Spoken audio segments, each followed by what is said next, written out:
Hey everyone, this is Jack G, and these are my hobbies. I've disassembled this Sebenza InsingAh 21 because I wanted to show you some of the differences between the 21 and the 31. And a good friend, Peter, was gracious enough to loan me his InsingOh. You can kind of tell by the blade. It's a gorgeous knife, in fact, with the carbon fiber and such.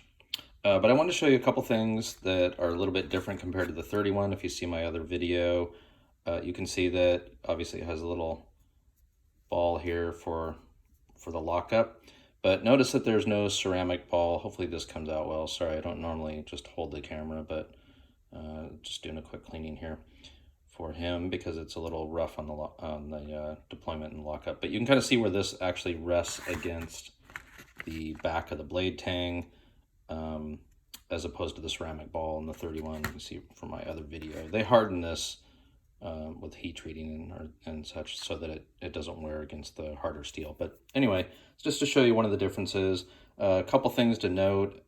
I would definitely look at the videos that Tim Reeve's son does on disassembling and cleaning the Sebenza. That's where I kind of took all my cues from.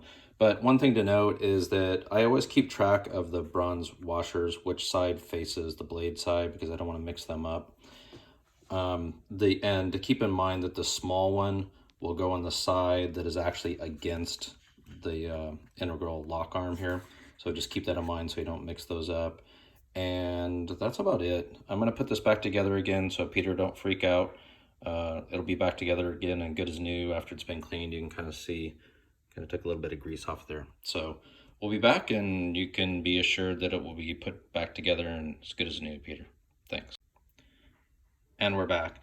The assembly of these Sebenzas, this is the 21, and if you've seen my 31 that I've disassembled and cleaned, went together really smoothly. I'm really liking these Chris Reeve knives. I mean, all you need is an Allen key, and that's about it. So really just a pleasure to work with compared to other knives when you disassemble them, put them together, replace scales or whatever like I do. Peter, I have some bad news though. I had a problem with your lanyard, so I couldn't put it back on. Totally kidding.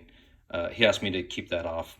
He's gonna put a bead on it, and we'll put that back on. But super happy with how this beautiful knife that Peter loaned me went back together. Everything is like really smooth now. I'm sorry, I'm trying to do this while I'm holding the camera, so that didn't look very smooth. But as you can see, just really nice. In fact, it's even flickable at this point. So yeah, they say you're not supposed to do those with Chris Reeve's knives, but whatever. Really liking this. Beautiful knife, Peter. Hey, let's start a campaign to get Peter to loan me some of his knife collection so I can do some reviews. Apparently he has some like really cool custom knives. So leave me some comments. Let's ask Peter. Let's start a movement. Peter knives, something like that. Anyway, just wanted to show you that everything went together smooth, and another gorgeous knife from Chris Reeves. The Sebenza 21 InsingOh. Mahalo.